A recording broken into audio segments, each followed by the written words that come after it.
కులం మతం అనే పదం మా ఇంట్లో రాకుండా మా అమ్మ భువనేశ్వరమ్మ చేసింది అంటుండు ఆంధ్రప్రదేశ్ చదువుల మంత్రి లోకేశం సారు.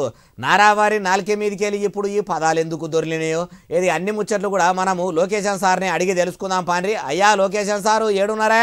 నారా చంద్రాల సారు పుత్రరత్నమైన నారా లోకేశం సారు ఇక మీ ప్రవచనాలు ప్రారంభించుర్రి. కులం మతం ప్రాంతం అన్న పదం మా ఇంట్లో రాకుండా చేశారు నా తల్లి భువనేశ్వరమ్మ.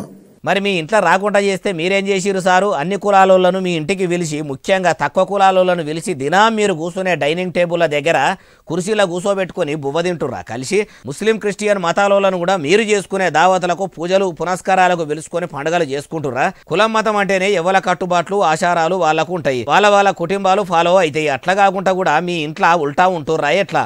కులం అనేది మీ ఇంట్లో లేనప్పుడు మీ చుట్టాలు పక్కాలల్లా మీ ఇంటి తరపున పిల్లదో పిల్లగానిదో పెళ్లి చేయాలనుకుంటే మీ కులం పిల్లకో పిల్లగానికో కాకుండా వేరే కులపోళ్లకు ఇచ్చి పెళ్లిళ్ళు చేయాలనుకుంటుర్రా? అట్లా కూడా ఇప్పటికేమన్నా చేసిర్రా?